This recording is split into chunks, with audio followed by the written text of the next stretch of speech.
adelante. Así que bueno, mis hermanos, esos son los anuncios. Que el Señor nos ayude en estas cosas que deseamos y que podamos seguir perseverando. Hoy es un día especial, estamos hoy comenzando ya de manera formal. He venido predicando acerca de Jeremías y de Isaías, algunas profecías que hoy serán nombradas, pero hoy ya de manera oficial vamos a comenzar a predicar en el libro de Esdras, en el Antiguo Testamento. Así que yo lo invito, mi hermano, a que usted vaya a Esdras, capítulo 1. Yo en esta serie estoy usando, tal vez en adelante estaré usando mucho la Nueva Biblia de las Américas. Es una Biblia también traducida palabra por palabra, muy fiel a la Escritura, pero que busca también en algunas partes tener, digamos, tener un lenguaje un poco más sencillo para que podamos entenderlo en la traducción de algunas palabras. Así que por eso tal vez haya una que otra diferencia. Es muy pegada a la Reina Valera, pero esta, digamos, tiene esas condiciones especiales. Esdras capítulo 1, vamos a predicar todo el primer capítulo de Esdras.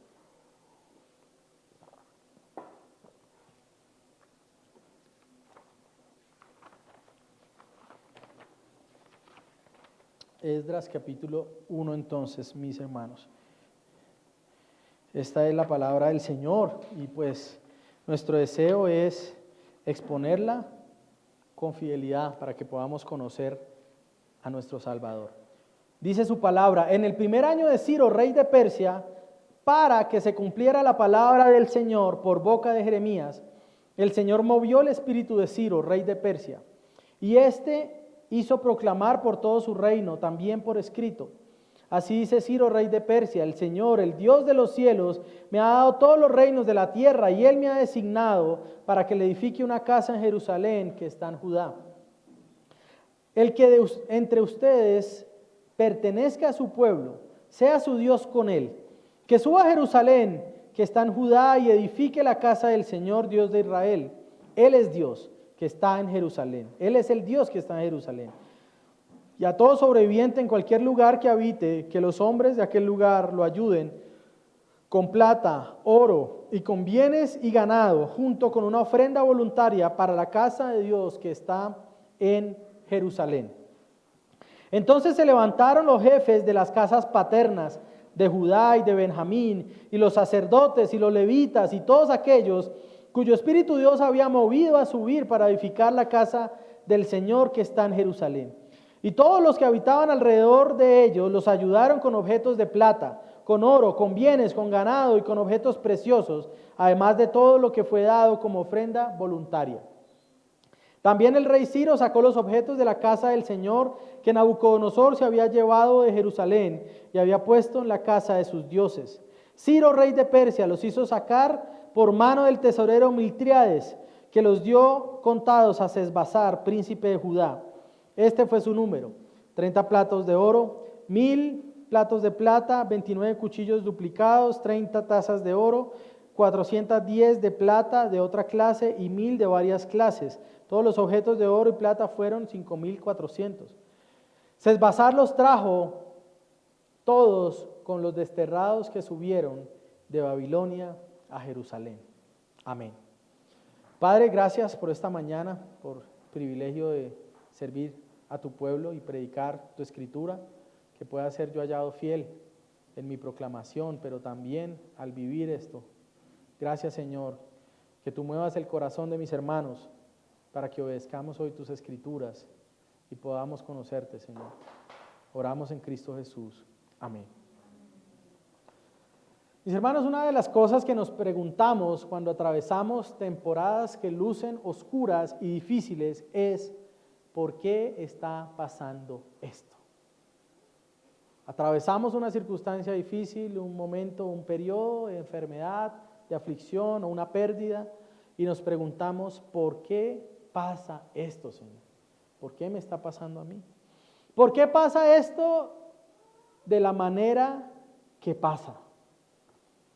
Israel, una nación poderosa, comandada por David, conquistadora de una tierra dada por el Señor, sufre la división del reino a causa de la insensatez de Roboam, el nieto de David.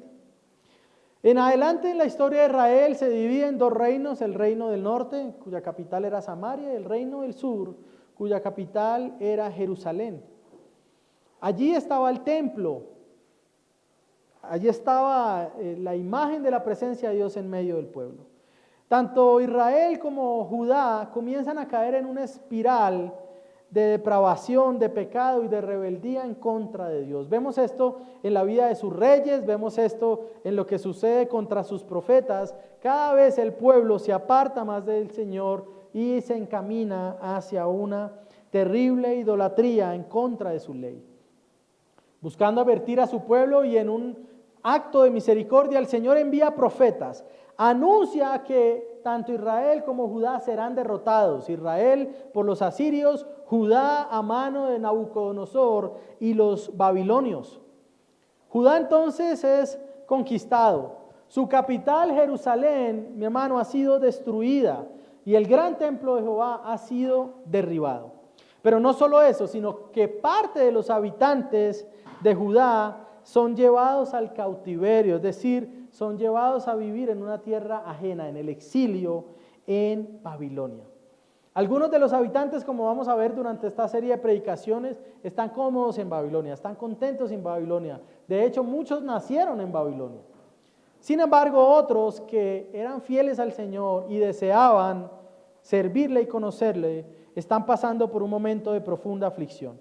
Eso lo podemos ver reflejado en el Salmo 137. Yo quiero que usted vaya allí conmigo. Salmo 137, versículo 1 al 6.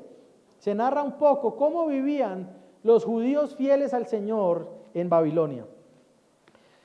Junto a los ríos de Babilonia nos sentábamos y llorábamos al acordarnos de Sión. Sobre los sauces en medio de ella colgamos nuestras arpas, pues allí los que nos habían llevado cautivos nos pedían canciones. Y los que nos atormentaban nos pedían alegría diciendo: cántenos alguno de los cánticos de Sión. ¿Cómo cantaremos la canción del Señor en tierra extraña? Si me olvido de ti, oh Jerusalén, pierda mi diestra su destreza. Péguese mi lengua al paladar, si no me acuerdo de ti, si no enaltezco a Jerusalén sobre mi supremo gozo. Hay tristeza en los que son fieles al Señor. Ellos están viviendo en una tierra que no es de ellos. Y por otro lado, algunos tal vez se preguntan: ¿por qué está pasando todo esto? Algunos en el exilio tal vez digan: bueno, Señor, ¿por qué? Si tú hiciste tales promesas a Abraham, Isaac y Jacob, ¿por qué está pasando esto que ahora vemos?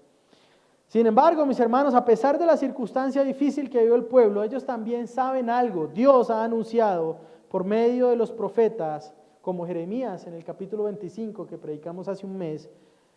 Él ha anunciado por medio de Jeremías que este cautiverio se llevaría a cabo. Sin embargo, Dios también anunció que el cautiverio no tendría la última palabra. Luego de 70 años, el pueblo volverá a Jerusalén. Pero tal vez entonces, a pesar de que este anuncio traiga esperanza, algunos judíos israelitas que vivían en Babilonia podrían preguntarse: bueno, ¿por qué regresar a una ciudad en ruinas? No sé si usted ha visto tal vez alguna vez casas donde no vive gente hace 1 o 2 años. La apariencia de estos lugares, si tiene algo de zona verde, tal vez se vuelve algo un poco boscosa. Hasta hace 2 meses la casa de al lado no había podado sus árboles y se atravesaba, se subían las plantas y casi derrumban los cables de luz. Ahora, eso sucede en una casa abandonada 1 o 2 años tal vez.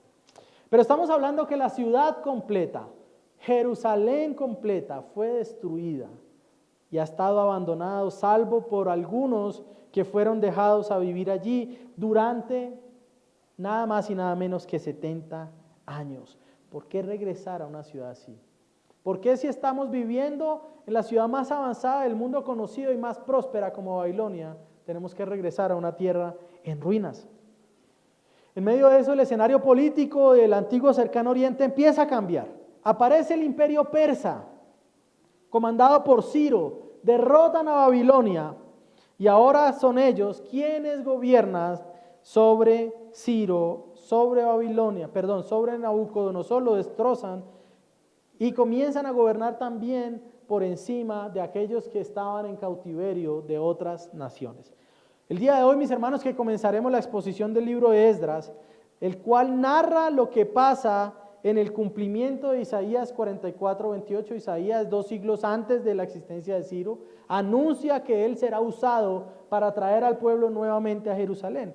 Así que el libro de Esdras y de Nehemías, quien de hecho en el canon judío es un solo libro, narra cómo el pueblo comienza a regresar, cómo la palabra del Señor es cumplida. Y al predicar, mis hermanos, este primer capítulo de Esdras, mi deseo es que podamos reconocer que nuestro Dios, el Señor en el que hemos creído, el que nos llama, es soberano sobre toda la historia y que Él está conduciéndonos como su pueblo hacia una ciudad. He titulado este sermón De camino a la ciudad de Dios, de camino a la ciudad de Dios. Y en primer lugar, en los versos 1 al 4 veremos que Dios cumple su palabra. Versículos 5 y 6, Dios mueve el espíritu de los hombres. Versículos 6 al 11, Dios lleva a su pueblo a casa. Nuevamente, versículos 1 al 4, en el primer año de Ciro, rey de Persia, para que se cumpliera la palabra del Señor por boca de Jeremías, el Señor movió el espíritu de Ciro, rey de Persia, y éste hizo proclamar por todo su reino y también por escrito: así dice Ciro, rey de Persia: el Señor, el Dios de los cielos, me ha dado todos los reinos de la tierra, y Él me ha designado para que edifique una casa en Jerusalén, que está en Judá. El que de entre todos ustedes pertenezca a su pueblo, sea su Dios con él, que suba a Jerusalén, que está en Judá, y edifique la casa del Señor, Dios de Israel. Él es el Dios que está en Jerusalén. Y a todo sobreviviente en cualquier lugar que habite, que los hombres de aquel lugar lo ayuden con plata, oro, bienes, ganado, junto con una ofrenda voluntaria para la casa de Dios que está en Jerusalén. Ciro entonces se levanta como gran gobernante en ese momento. En su primer año, algo maravilloso para los exiliados ocurre. El rey ha dado un decreto que, si bien no obliga, sí permite que los judíos exiliados en Babilonia regresen a Jerusalén. Y no solo eso habla el decreto, sino que también da el propósito, es decir, habla por qué ellos van a volver a Jerusalén, y ese propósito es que el templo de Israel sea reconstruido. Pero no solo eso, sino que también manda a los vecinos y a algunos judíos que no deseaban regresar. El decreto manda también que ayuden a los exiliados a regresar con plata, oro, bienes, ganados y ofrendas voluntarias para financiar esa construcción. Este decreto, mis hermanos, viene a ser una buena noticia para el pueblo que ha sido fiel al Señor. Para aquellos que han estado esperando el cumplimiento de la profecía de Jeremías durante 70 años, algunos que ya son ancianos, algunos que vieron como niños el destierro, pero que escucharon de sus padres y de los profetas: el Señor nos traerá de nuevo. Algunos habían sido fieles al Señor y estaban esperando que estas palabras se cumplieran. Así que para ellos esto era una buena noticia. Ellos han estado bajo profunda tristeza. La ciudad de Dios ha sido derribada. El templo de Dios ha sido derribado. El lugar donde se manifestaba la presencia de Dios con el pueblo está en ruinas, y no solo eso, sino que ya no hay posibilidad de ofrecer sacrificios al Señor. Es decir, no hay seguridad de perdón de pecados durante 70 años. Eso es una buena noticia entonces para el pueblo. Podrán nuevamente ofrecer sacrificios al Señor. Así que al venir a este texto, mi hermano, me gusta cómo lo primero que hace el escritor de Esdras es no poner el énfasis en el decreto de Ciro, es decir, él nombra el decreto de Ciro, pero el gran énfasis a comenzar a leer Esdras es que lo que se está cumpliendo es la palabra del Señor. Por eso él comienza diciendo: para que se cumpliera la palabra del Señor por boca de Jeremías, el Señor movió el espíritu de Ciro, rey de Persia. Mis hermanos, a pesar del gran poder de Ciro, Ciro en ese momento es el hombre más poderoso del mundo. Esdras quiere que el pueblo sepa que hay un poder aún mayor que el de Ciro. Y ese poder no es otro que el poder de Jehová de los ejércitos. El pueblo de Dios ha atravesado décadas de sufrimiento a causa del exilio, pero el Dios que los llevó al exilio, tal como lo anunció, ahora es quien los trae de regreso a Jerusalén. Hay un decreto, mis hermanos, por encima del decreto de Ciro. Dios cumple su palabra. Lo dicho por Jeremías, mi hermano, no son anuncios al viento, no son profecías dadas al azar a ver en cuál atino. No es como los falsos llamados profetas hoy, que en una audiencia empiezan a decir: yo veo que alguien recibirá una herencia, otro tiene dolor de cabeza, a verse sanado hoy, y empiezan a decir cantidad de cosas a ver a quién le atinan. No, las palabras de los profetas dadas son palabras certeras que se cumplirán tal como fueron anunciadas. Dios nuevamente, soberanamente, cumple su palabra. Por medio del decreto de Ciro, Él llama a su pueblo para reconstruir el templo. Ahora Dios nuevamente entonces se muestra como el Salvador que busca a su pueblo. Este era un pueblo rebelde. Judá merecía estar exiliado. Judá merecía haber sido destruida por completo. Pero Dios se acerca con misericordia para salvarlos. Viene a Él como su Salvador. Ahora debemos decir que este rey Ciro está actuando de manera benévola con Israel. Y aunque se refiere al Señor de la manera que lo hace, lo que dice Ciro es verdad. Dios es el Dios, ¿cierto? Creador, Dios es el Dios supremo.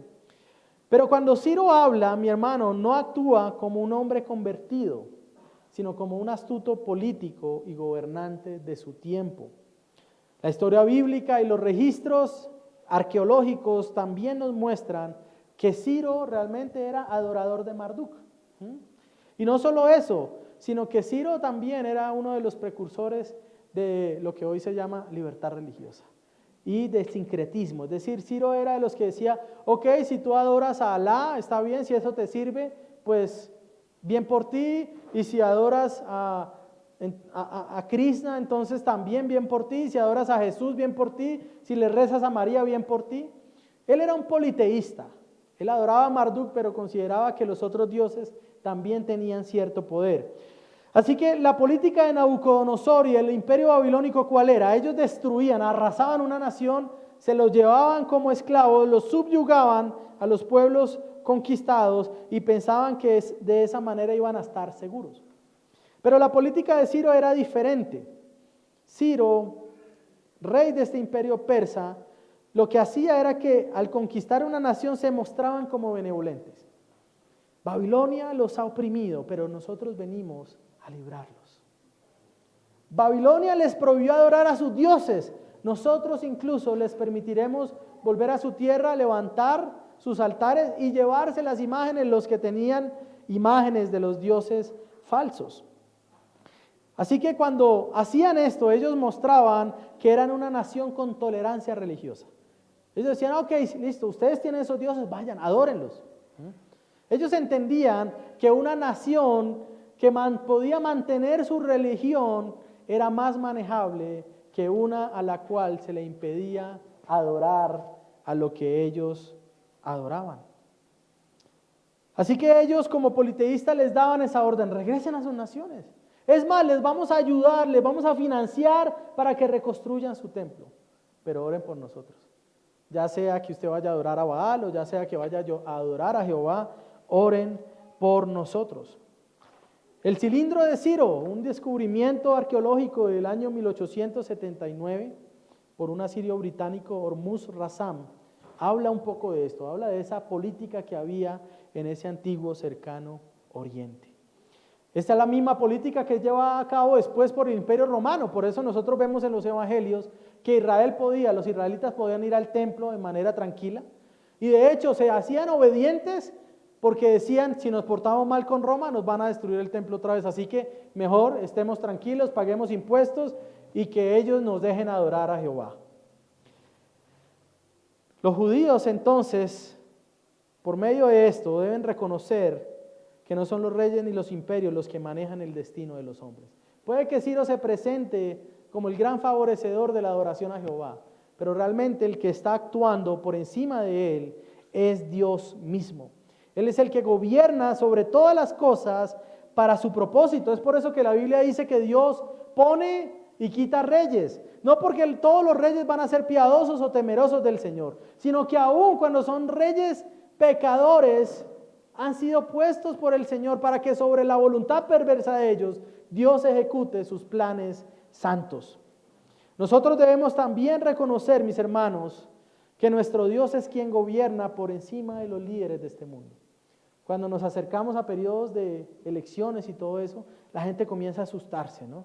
Y a veces comienza a infundirse temor, y algunas iglesias que son movidas a hacer política de manera impía, empiezan a mostrar políticos como salvadores. Él es el que nos va a asegurar poder adorar al Señor. El que nos va a asegurar poder predicar. Él es el que nos va a asegurar poder hacer esto o poder hacer aquello. Mi hermano, pero lo que enseña la Escritura es que Dios gobierna por encima del rey, no importa quién sea.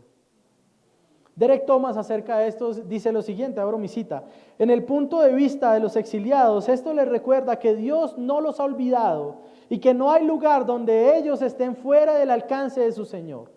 Qué bendición es saber que aún en los lugares más oscuros, el Señor gobierna aún sobre los perversos gobernantes y líderes para darle la vuelta a los eventos a favor de la iglesia de Cristo. Cierro mi cita.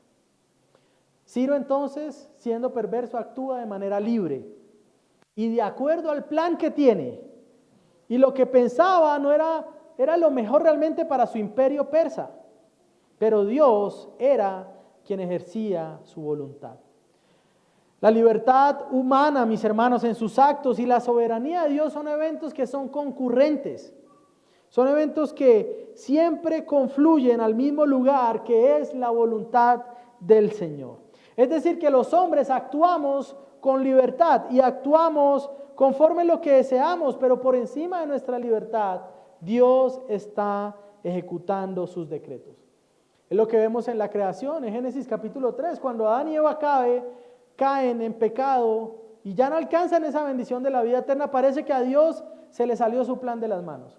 Sin embargo, esta caída aún funciona de acuerdo al plan del Señor, porque después se da la promesa del Salvador que vendría a aplastar la cabeza de la serpiente. Nosotros vemos también en Génesis 50:20, cuando los hermanos de José se presentan delante de él. Aquellos que lo habían vendido, aquellos que habían pensado en asesinarlo, décadas después se encuentran con José y dicen: José nos va a asesinar, nos va a matar, nos va a destruir. Y José lo que les dice es una asombrosa declaración de la soberanía de Dios, y él les dice: ustedes pensaron mal contra mí, pero Dios cambió esto en algo bueno para preservar la vida de muchos. Génesis 50:20. Hechos 2:23, cuando Pedro está predicando acerca de Jesucristo, luego de la venida del Espíritu Santo, él le dice a los líderes judíos: ustedes mataron al Señor, pero lo mataron según el plan del mismo Dios. Es decir, aunque ustedes fueron perversos y condenaron al santo, Dios estaba ejecutando su plan para salvar a las naciones. Filipenses capítulo 2, nos acercamos a trabajar en nuestra salvación con temor y temblor, es decir, somos responsables y llevamos a cabo la labor de crecer en la gracia, pero Dios es quien pone en nosotros también el querer como el hacer. Dios es soberano, mis hermanos. A veces creemos que nos estamos rebelando y estamos de alguna manera afectando el plan de Dios, ¿no? Pero aún en eso, mis hermanos, Dios siempre lleva a cabo su plan de manera gloriosa, y gracias a Él por eso. Algo que vemos también en la obra de Dios para salvar a su pueblo y verlo actuar por encima de los gobernantes es que el Señor también está guiando al pueblo en un nuevo éxodo. Génesis capítulo 15, cuando Dios hace el pacto con Abraham, Él le anuncia: el pueblo será cautivo por 400 años en Egipto. Sin embargo, yo voy a juzgar a esa nación y el pueblo será liberado y saldrá con sus manos llenas para poder adorarme. Se anuncia entonces estas cosas. Es lo mismo que vemos que comienza a cumplirse en Esdras capítulo 1.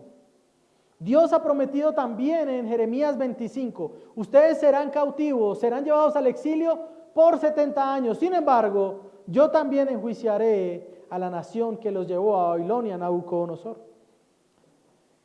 Dios está haciendo lo mismo que en Egipto al sacar a su pueblo, pero ahora lo hace de una manera diferente.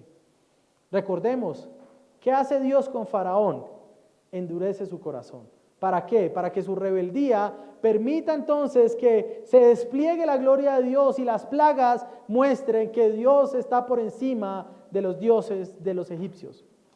Pero ¿qué hace Dios ahora con Ciro? Mueve su corazón, no lo endurece, sino que lo mueve para que promulgue este edicto y entonces su pueblo pueda ser librado para adorarle también. A veces, mis hermanos, Dios endurece y otras veces mueve el espíritu de los hombres, pero siempre es para el bien y la salvación de los suyos.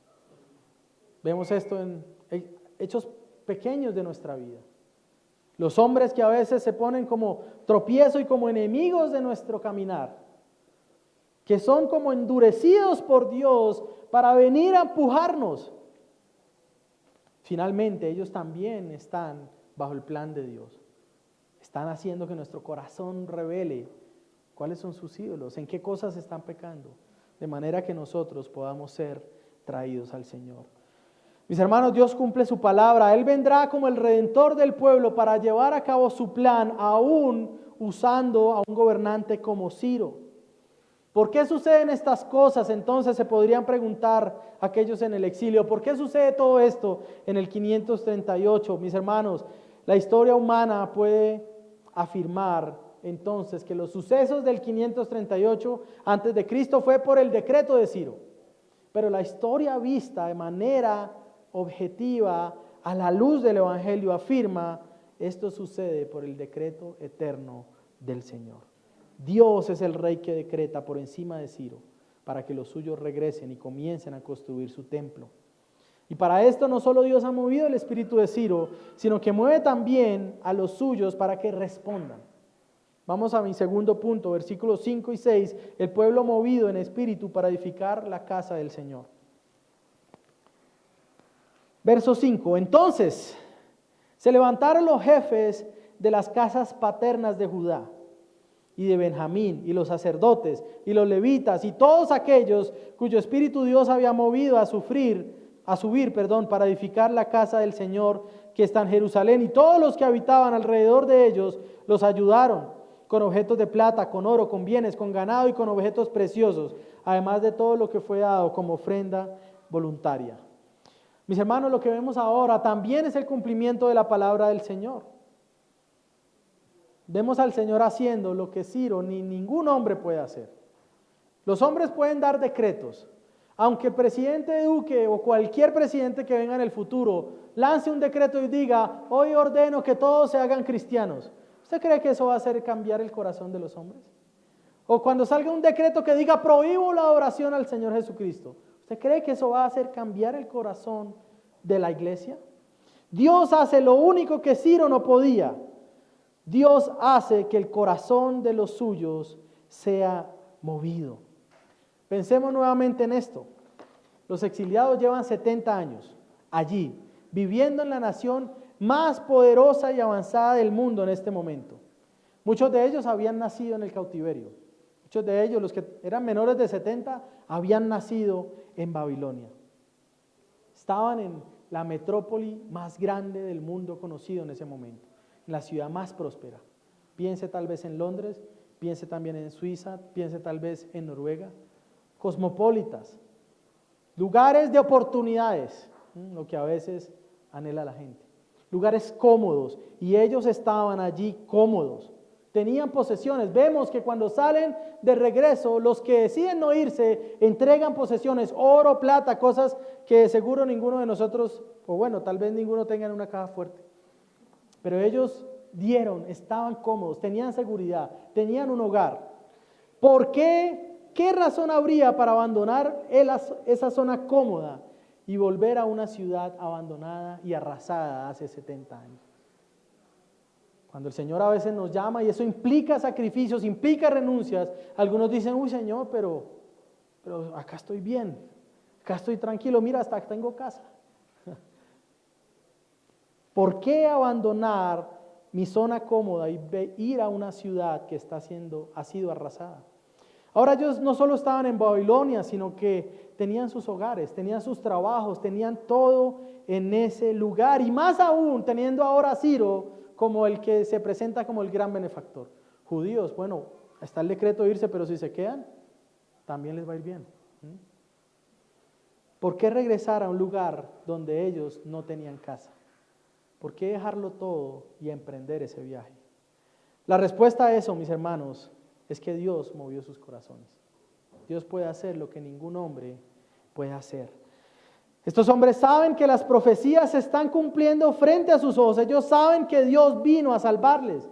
El templo y todos sus implementos recuerdan que Dios hizo un pacto con su pueblo. Dios habitaría en medio de ellos. Dios perdonaría sus pecados. Así que cuando ellos vuelven a Jerusalén y reconstruyen el templo, no es otra cosa sino la evidencia de que Dios está cumpliendo su pacto con su pueblo. Él no se ha olvidado de los que lo aman y lo esperan. Algo maravilloso también es este relato, es que se nos cuenta quiénes son aquellos a los que Dios mueve el corazón. En primer lugar, los jefes de las casas paternas. Todo lo que el mundo odia hoy, ¿no? Es decir, que el hombre es el líder del hogar. Fueron ellos, mis hermanos, los primeros que respondieron y dijeron, acá estamos. Volvamos a casa, volvamos a reconstruir, nuestras manos están dispuestas, no se nos dice que dejaron a sus hijos o a sus esposas a ver si les iba bien. Ellos movieron a sus hogares, mis hermanos, para obedecer la palabra del Señor. Pero también los sacerdotes y levitas, aquellos que durante 70 años habían estado diciendo, el Señor prometió venir a salvarnos. El Señor prometió venir a salvarnos. No desfallezcan, aunque no tengamos templo, aunque no haya cómo ofrecer sacrificios, Dios está en control. Estos hombres son otros que salen y avanzan a cumplir lo que Dios está mandando.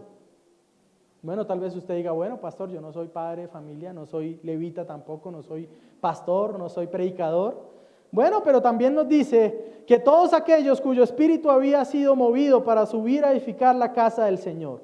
Los que no eran levitas también van. Los que no eran padres de familia también van.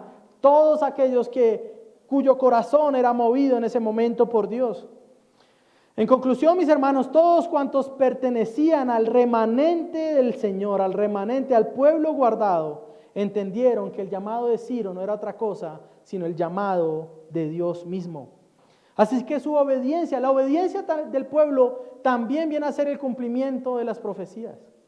¿Usted sabe que el hecho de que estemos congregados es el cumplimiento de los anuncios de Cristo hace 2000 años?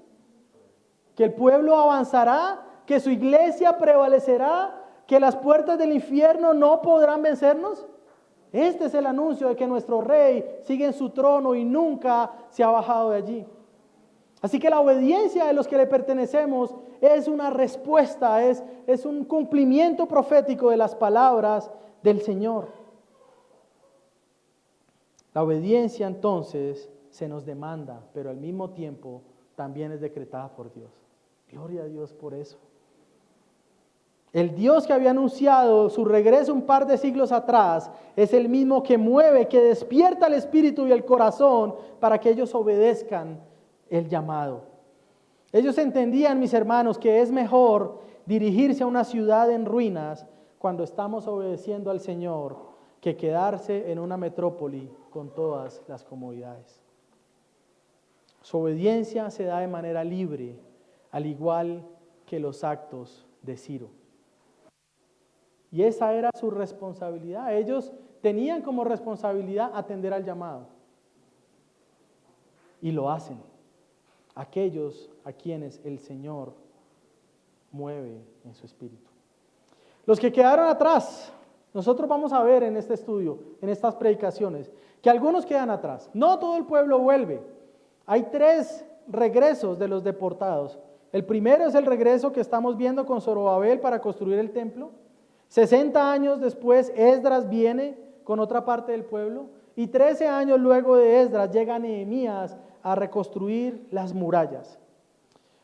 Pero a pesar de que algunos tal vez no fueron a la primera, algunos fueron a la segunda, algunos a la tercera, veremos que aún algunos no fueron en ninguna ni regresaron a casa. Algunos le escucharon: hermanos, pueden regresar, ya hicimos el templo. Mis hermanos, pueden regresar, ya hay casas construidas otra vez. Pero algunos dijeron simplemente: bueno, tomen este oro, tomen esta plata, vayan ustedes. Nosotros estaremos acá tranquilos. Algunos escucharán el llamado y preferirán la comodidad de Babilonia.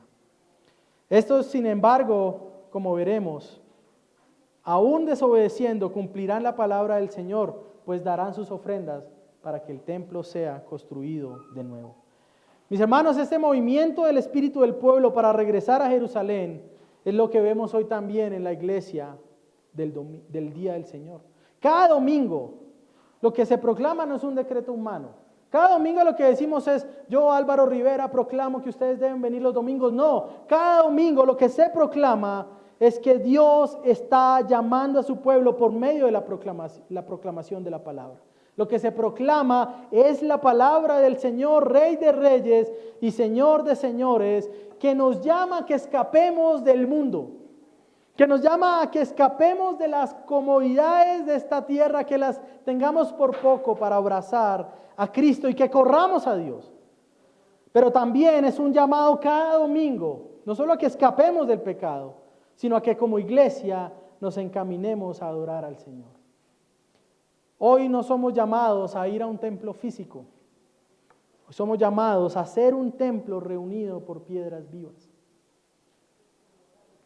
Lo importante de la iglesia no es el lugar donde nos reunimos.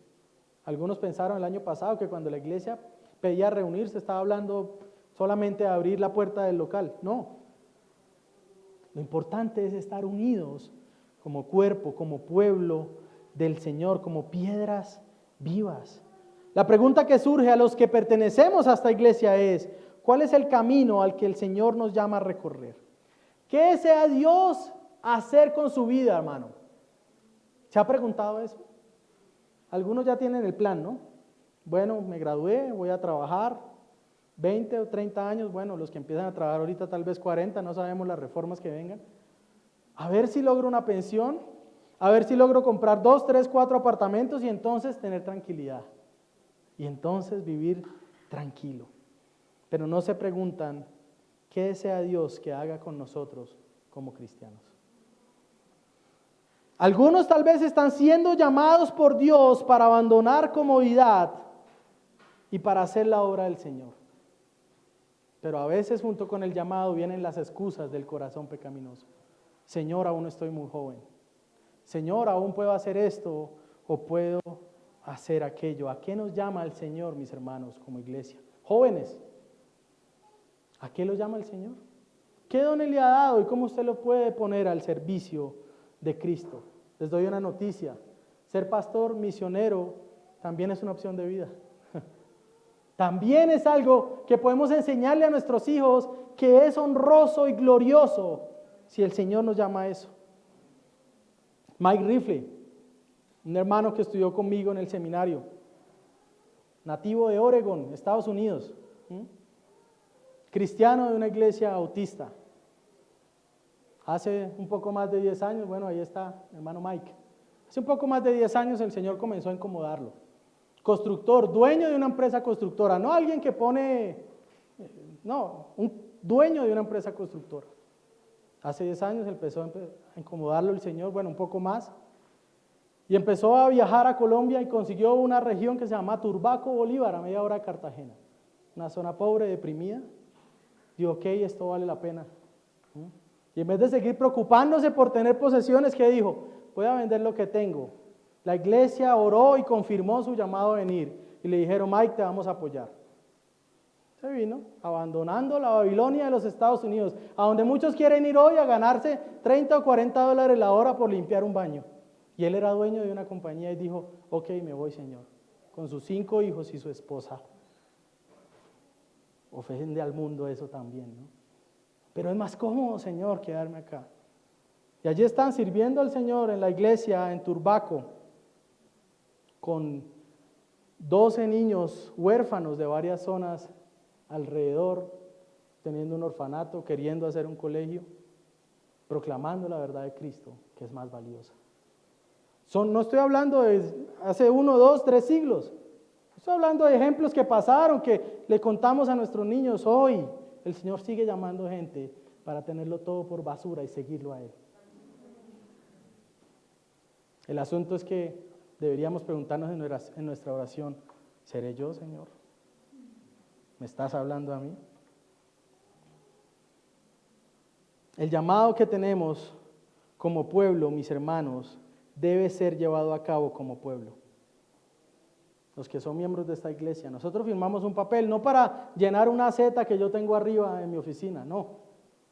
Nos comprometemos como miembros de una iglesia porque prometemos buscar a Dios, prometemos servir a Dios, prometemos apoyar la obra de Dios, sí, prometemos apoyar la obra de Dios. Prometemos ir juntos en el camino de este peregrinaje, sabiendo que no vamos a una Jerusalén terrenal. No nos reunimos cada año para ver si vamos a Israel, a Medio Oriente, no. Estamos juntos porque vamos camino a una ciudad mejor. Debemos correr como pueblo. Si usted es miembro de esta iglesia, 1 de cada 5 miembros de esta iglesia no se dispone a servir en alguna cosa. Tal vez 2 de cada 5 miembros de esta iglesia no contribuyan regularmente a la adoración para que la iglesia continúe adelante. Somos llamados a vivir esto como pueblo. Jóvenes, son llamados a vivir esto como pueblo. La iglesia necesita que seamos iglesia. No que vayamos a un lugar y que saludemos al pastor de vez en cuando. La iglesia es llamada a vivir como iglesia. Debemos orar para que Dios mueva nuestro espíritu para hacer como cristianos y como iglesia lo que Dios desea que hagamos, hombres. Una de nuestras responsabilidades es guiar y liderar a nuestros hogares en el camino de la fe.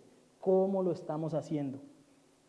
El camino fácil es, si usted no se ha casado y busca casarse, bueno, busque una mujer que también le gusten los perros o los gatos y liderarlos es más fácil. Si usted se va de viaje, lo deja por allá, paga, no sé, 20, 30 al día y lo cuidan. ¿A qué estamos llamados, mis hermanos? ¿A qué estamos llamados? ¿Cómo hacemos esto? Tenemos una responsabilidad como cristianos. No solo los hombres llenan una carga pesada. Y sí, se puede trabajar y al mismo tiempo se puede servir. Se puede trabajar, se puede tener hijos y al mismo tiempo servir. Él tuvo 5. A veces tenemos 1 y parece que el Señor nos ayude. Yo estoy hablándome a mí mismo porque en 6 meses voy a ser papá. Que Dios nos ayude, mis hermanos, a vivir por lo que vale la pena vivir. Esto me lleva a mi tercer punto, y es que Dios está recordando su pacto, está cumpliendo la promesa que dio de llevar a su pueblo a casa. Versos 7 al 11. Ciro entonces manda que los objetos de la casa del Señor vuelvan. Ciro entonces saca estos objetos y se los entrega a Sesbazar para que regrese. Sesbazar, vamos a ver más adelante cuál es el nombre de él. Ese es el nombre que le dieron en Babilonia. Pero él era uno de los príncipes del pueblo, como ahí se nos dice. Él era el rey que por derecho en la línea de Judá debía guiar al pueblo. Dios ha mostrado su poder para su pueblo en varias maneras. Ha gobernado la historia, los ha sacado de Babilonia y ahora los lleva a Jerusalén nuevamente. Ha movido su corazón. Los elementos sagrados, entonces, al ser destruido el pueblo por Nabucodonosor, los elementos sagrados son llevados a los lugares de adoración paganas. El templo y sus implementos eran figuras del pacto. Cuando nosotros leemos esta lista, unos platos de oro, unas tazas, ¿cierto? No estamos hablando como del mobiliario de una cocina de alguien que tiene oro para tener platos, no. Estamos hablando de objetos sagrados que mostraban al pueblo que Dios estaba con ellos y que Dios perdonaba sus pecados. Así que cuando se le dan estos objetos al pueblo y ellos salen en esta caravana con este gran trasteo de multitud de cosas valiosas, se les recuerda, Dios está con ustedes y Dios nunca se olvidó de su pueblo. Al igual que la salida de Egipto, ahora este nuevo éxodo trae al pueblo y no saldrá con las manos vacías. Ahora las posesiones que son dadas no son para que ellos lleguen como millonarios de nuevo a su tierra. No es para que lleguen como magnates de nuevo a una Jerusalén destruida. Así como las posesiones dadas en Egipto en la salida no son para eso tampoco. Todo esto es dado para que la adoración a Dios sea restaurada. El oro con que salió el pueblo de Egipto fue con el que se construyó después el tabernáculo. El oro que David conquistó en sus batallas fue con el que Salomón pudo hacer el templo. Y el oro con el que ahora están saliendo de ellos de Babilonia es con el que se va a reconstruir el templo. Dios llama a su pueblo y encomienda cosas que parecen imposibles. Pero Él es el que sustenta lo necesario para que su obra se lleve a cabo. Usted también puede decidir si participa de eso o no. La Biblia dice que los hombres fieles van a apoyar para que la obra avance. Nosotros debemos obedecer a eso. A veces nuestros planes personales sacrifican nuestros deberes para con Dios. Gloria a Dios porque avanzamos y llevamos a cabo metas y compramos esto y compramos aquello. Pero si usted lo hace sacrificando su obediencia a Dios en estas cosas, usted no está haciendo otra cosa sino siendo rebelde al Señor. No debemos temer, mis hermanos, cuando nuestro deseo es servir a ese Dios. Yo puedo decir que Dios es fiel en cada cosa. Y los hermanos que llevan acá más de 5 años en la iglesia dan testimonio de eso. A veces los impedimentos que tenemos son solo excusas. Cuando nos determinamos a servir por el Señor respondiendo a un llamado, entonces el Señor sustenta ese llamado. Él los mandó a reconstruir el templo, Él da todo lo que necesitan para que eso sea llevado a cabo. El regreso de los tesoros, Jeremías 27, 21, no lo voy a leer, pero verso 21 y 22, esto también había sido profetizado por Jeremías. Jeremías dijo que también incluso volver con los utensilios había sido profetizado por el Señor, así que este regreso con estas cosas es el cumplimiento de la palabra del Señor. Mis hermanos, Dios libra a su pueblo. Dios llamó a Judá para volver en un nuevo éxodo, pero a la vez esto los preparaba para un viaje mayor. Al salir de Babilonia, los que atienden la voz se encaminan en un viaje de fe. Este viaje que ellos emprenden no es como si yo le dijera a usted, mi hermano, de hoy en 8 días todos vamos a tener la tarea de venir a la iglesia caminando. Dios me libre por una tarea de esas. No estamos hablando de ese tipo de viaje que tal vez le costaría a usted 2, 3, 4, 5 horas a pie. Estamos hablando de 1.500 kilómetros aproximadamente.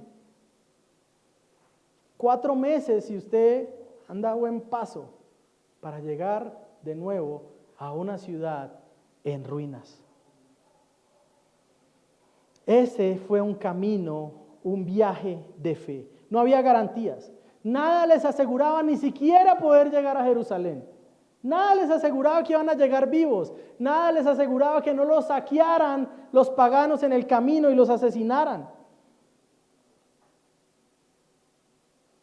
Nada les aseguraba que sobrevivieran al sol del desierto en ese viaje. Nada aseguraba que sus hijos pequeños no murieran en el camino. Nada aseguraba que ellos pudieran llegar con su familia completa. Nada les aseguraba esto.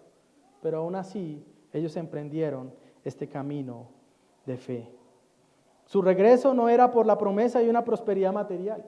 No era que se les decía, bueno, como dieron esto y sacrificaron este camino, van a recibir 20 veces más. No. Su regreso no prometía eso. Tenían que confiar en que Dios los guiaba en cada paso y los sustentaba por el camino. Su camino era un camino de fe, mirando al Señor en cada paso. Su peregrinaje, mis hermanos, era el peregrinaje a una ciudad en ruinas. Pero en el corazón de estos judíos había la semilla de una promesa mayor. Ellos se dirigían a una ciudad en ruinas, pero adentro su fe también daba testimonio de que ellos se dirigían, como dice Hebreos 10, como esperando la ciudad que tiene cimientos, cuyo arquitecto y constructor es Dios. En su corazón ellos sabían que no era solamente por un puñado de tierra. En su corazón sabían que su camino era de confianza en el Señor y de reconocer que hay una patria mejor. En este viaje como cristianos, mis hermanos, todos, en este viaje de Esdras, usted, si es cristiano, debe verse identificado.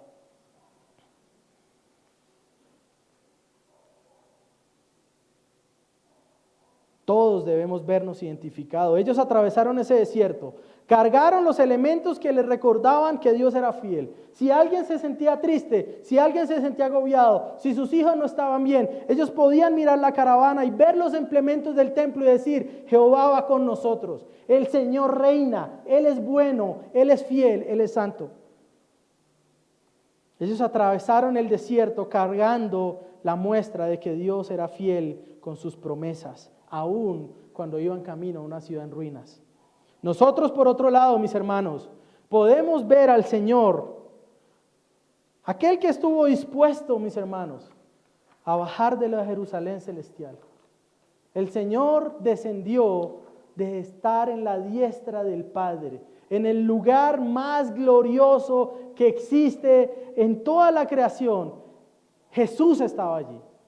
Se hizo carne y descendió a esta Babilonia inmunda de pecado, soportó la respiración de pecadores, los insultos de los fariseos, para que nosotros pudiéramos ser librados y ser llevados a casa de nuevo. Él descendió de la Jerusalén celestial, venció la Babilonia de este mundo para regresar a casa, asegurándonos la promesa de que nosotros estaremos donde Él esté. Él es quien nos asegura la llegada a las moradas eternas. Él es quien nos dirige a la ciudad de Dios. Iglesia, hoy se nos recuerda que hemos sido llamados a salir de la Babilonia de este mundo. Que reflejo del pecado y de la muerte se nos recuerda que Dios nos conduce hacia una morada santa. Toda la historia humana se dirige hacia allá. Tal vez los hombres no sepan el propósito del COVID, el propósito de esto, que la brecha entre ricos y pobres se aumenta, que el sistema socialista crece, que esto y que lo otro. Tal vez el mundo está perdido, no sabe por qué pasa eso. Nosotros sabemos a dónde va la historia. Nuestro Señor va a regresar. Él está llevando a que su pueblo sea llamado de las naciones y a que los impíos se endurezcan más en su perversión. Pero Él regresará. Y hacia allá se dirige toda la historia humana. Toda la historia de los hombres se dirige hacia allá. Mis hermanos, vemos que estamos encaminados en este peregrinaje. Pero a diferencia de estos hombres, no llevamos los elementos de un templo para que nos recuerden que eres fiel. Caminamos perteneciendo a un templo de piedras vivas. Eso es lo que nos recuerda que Cristo va con nosotros, como piedra angular en medio de su iglesia. Así que la iglesia no es otra cosa, sino la comunidad que se recuerda unos a otros, que vamos camino a casa, que no estamos solos. Dura cosa es vivir la vida cristiana alejado de esta bendición. De hecho, es imposible hacerlo. Debemos caminar juntos hacia la ciudad de nuestro Señor. Hebreos capítulo 11, verso 35.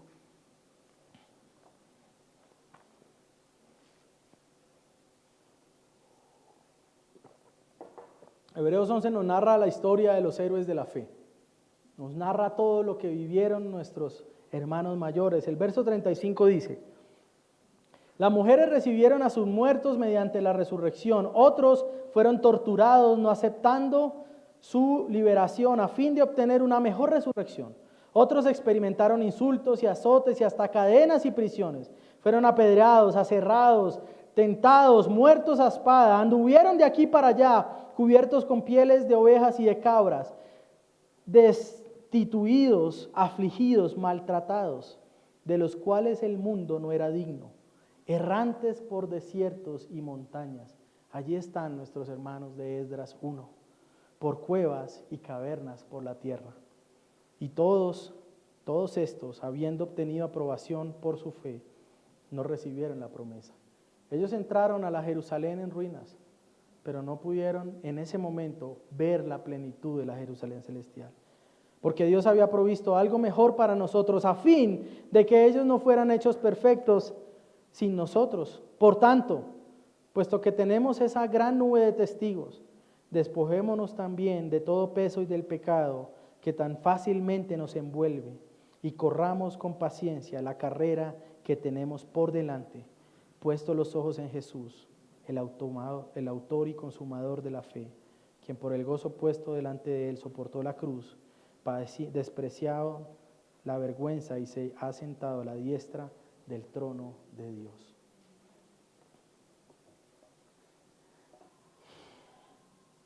Vamos en ese camino. No estamos solos. Nuestro Señor va con nosotros. ¿Es un peregrinaje difícil? Sí. Tal vez sea diferente al que ellos soportaron en ese camino.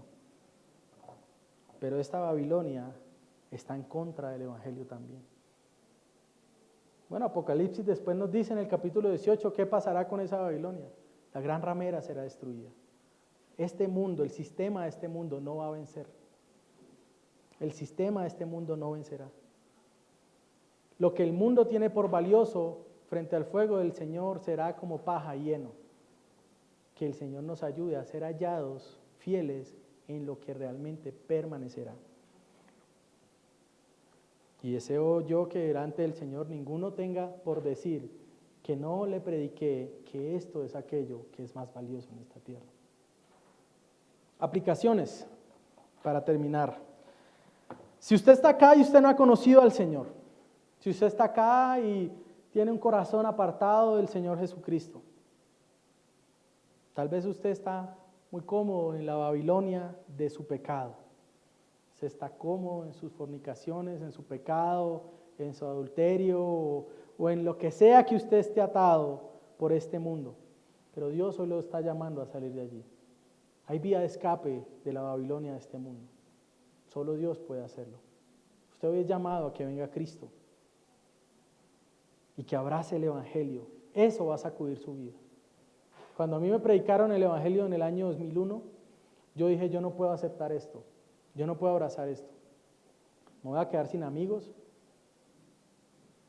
me voy a quedar sin novia, me voy a quedar sin planes para el futuro. Ya tenía la vida casi hecha, los 20 años. Me voy a quedar sin todo eso. Si yo abrazo esto, mi vida va a cambiar, se va a sacudir. Sí, si usted abraza esto, su vida se va a cambiar. Vas a ser sacudida, pero va a tener el mejor sacudón que uno pueda tener. Y es que Cristo intervenga y nos rescate de nuestros propios planes. Algunos de ustedes necesitan ser rescatados de sus planes.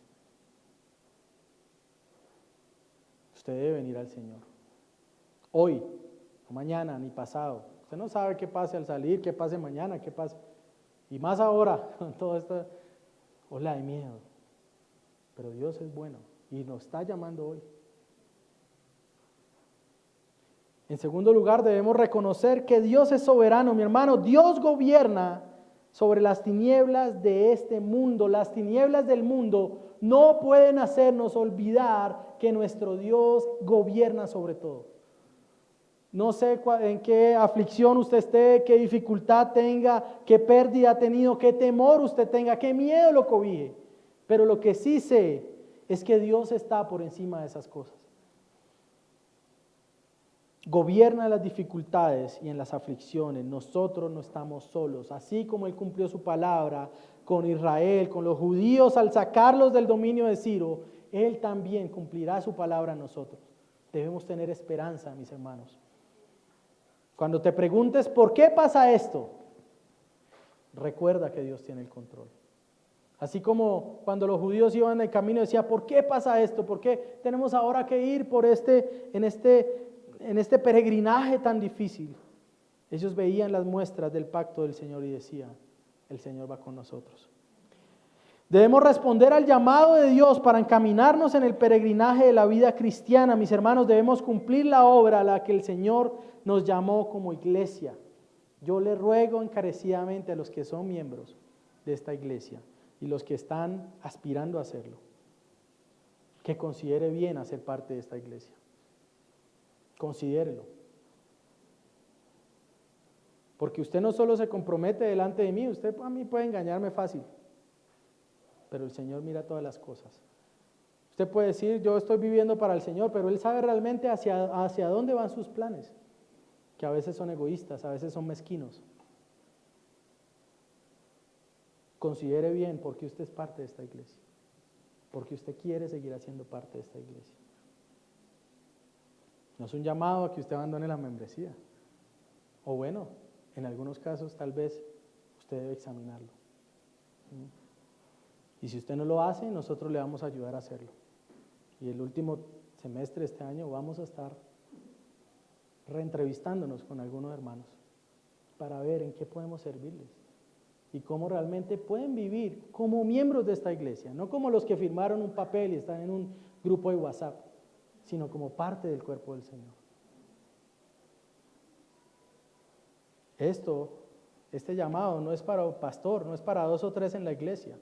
El llamado a salir de Babilonia, el llamado a servir al Señor, es para todos los que amamos a Cristo.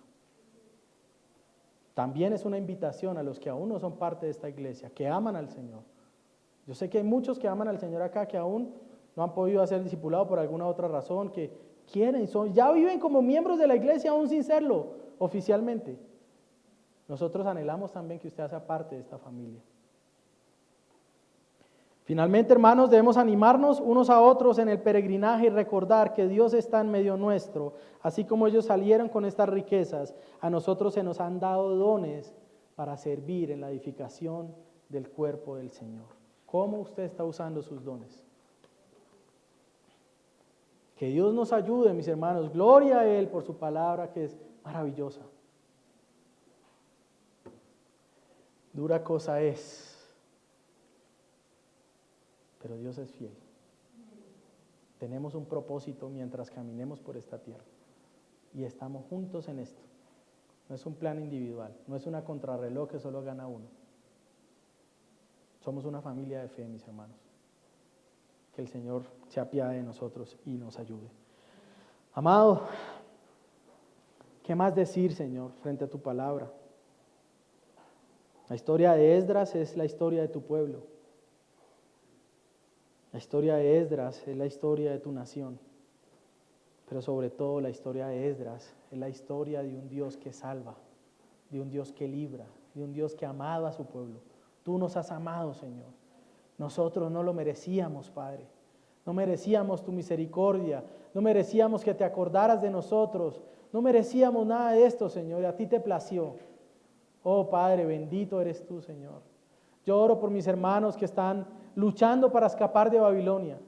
Algunos tal vez están atados, Señor, que no ven esperanza. Yo te pido que los libres, Señor. Que te reveles a ellos como ese Salvador que tú eres, Padre Celestial. Que los ayude, Señor. Ayuda a mis hermanos a vivir como hermanos. Ayúdame a mí a poder servirle a este pueblo, Señor. Te agradezco por cambiar mis planes, Señor, por interferir, por estorbarme en mis deseos y traerme a servirte, Señor. Bendito eres tú. Padre, que contemplemos, Señor, servirte, que contemplemos entregar nuestra vida totalmente a ti, que contemplemos servir a otros sin descanso, Señor. Ayúdanos en esto como iglesia. Que en medio nuestro tú levantes misioneros, más pastores, plantadores de iglesia, Señor. Hermanas que ayuden en orfanatos, que extiendan obras de misericordia, colegios, que podamos predicar tu evangelio y mostrar las obras para las cuales tú nos salvaste, Señor, como veíamos en Efesios la semana pasada, Señor. Gloria a ti por tu iglesia. Ayúdanos a escapar del pecado, ayúdanos a ser librados de lo que nos ata, Señor, de este mundo. Y que corramos con paciencia la carrera que tú pones por delante. No vamos solos, Señor. Tú vas con nosotros y aún nos ha dado hermanos, Señor, en la fe para correr la carrera. Gloria sea tu nombre, Señor. Oramos agradecidos y proclamamos, Señor, que tuya es la salvación. Amén. Pongámonos en pie, mis hermanos, y adoremos al Señor. Cantemos la salvación. Es del Señor.